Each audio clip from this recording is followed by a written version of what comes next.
Hey,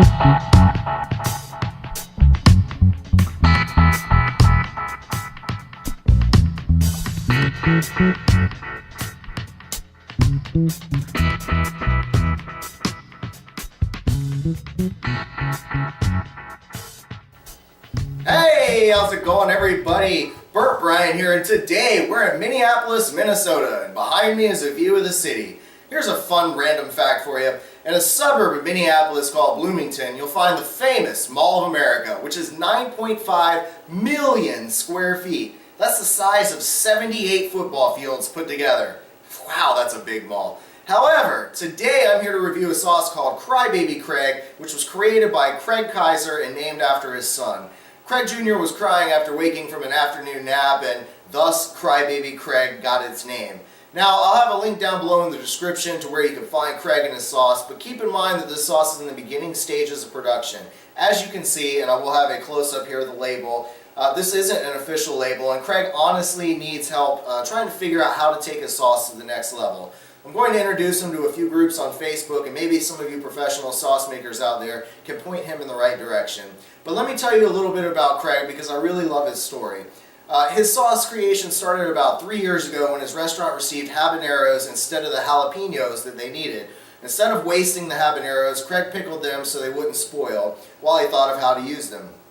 On a slow night of service, Craig decided to make a hot sauce. In just 10 days, the staff had consumed a half gallon of this, and he knew he had a winner. The restaurant started putting his sauce on the table for customers, and soon people were asking him if they could purchase some. He now has his sauce in 12 local restaurants, and a few retail stores are now carrying it. Craig started doing this as a second source of income because he and his wife just had a baby, Craig Jr., but recently he quit his highly demanding kitchen job to focus on his sauce and to spend more time with his son, which I personally admire. I mean, what a cute kid. Craig stressed to me that everything he does is for his family and his passion for awesome food experiences, which I think we can all respect. Anyway, thanks for bearing with me through the whole story, but let's get to the sauce. The ingredients on this are habanero brine, which is water, vinegar, salt, sugar, oregano, smoked sweet paprika, black pepper, garlic, turmeric, cumin, salt, and xanthan gum, or that gum as Bishop Brad would say. It's got looking at it, it's a good consistency, at least from what it looks like on the bottle. I can see pepper, I can see a lot of herbs, some little pieces of seed floating in there. But, you know, and I really didn't need to use the knife because there's already a little pull tab on there. Way to overkill it, Burnt Bryan. Let's give it a good shake, like always, to mix up all that goodness. And get rid of the drip top, don't need that.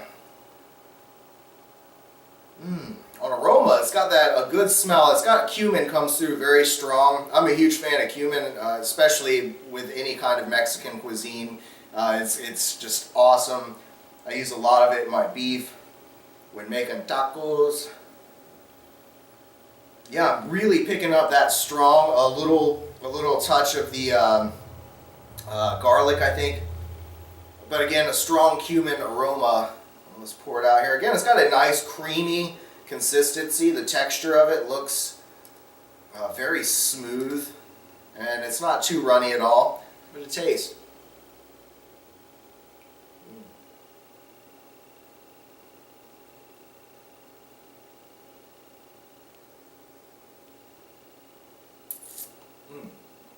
Great taste.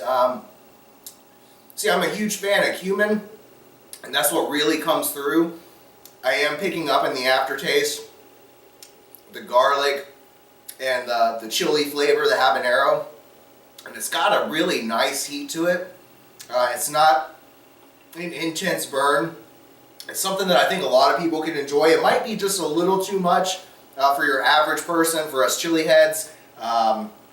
You know, it's going to be a nice mid-level heat. So for this one, we're going to give it a 4 out of 10 on heat because it doesn't really blow you away. It's got a nice linger to it. I feel the burn go on the back of the mouth, a little bit in the throat. But again, it's not something overbearing. It's kind of already starting to fade down a little bit. So that's why we'll do that for heat. As far as flavor goes, It's a very tasty sauce. Again, I'm a big fan of cumin, especially when it comes to Mexican cuisine. I eat a lot of tacos and burritos and use a lot of hot sauce on it, so this would be perfect. I would find home on my tacos easy. So for that, we're going to give this one 7 out of 10 on flavor, and it's just really good stuff. It's worth checking out. Thanks again, Craig, for sending this out to me. I appreciate it. I like hearing your story. I like hearing everybody's story. This is part of why I got into what I do with these videos. I just really like hearing where the sauce came from, knowing more about the sauce creators, their passions, and I definitely respect a chef who appreciates his creations and is passionate about what he does. So anyway, thanks so much, guys. I appreciate it. There will be a link down in the description below how you can find this, as well as how you can find me on Facebook. Don't forget to join me there. I try to communicate with you guys there. It's the best way for us to communicate. But also throw a comment down in the description, down in the comment box down below. I'll be sure to get back to you. Thanks for watching, everybody, and as always, stay toasty, my friends.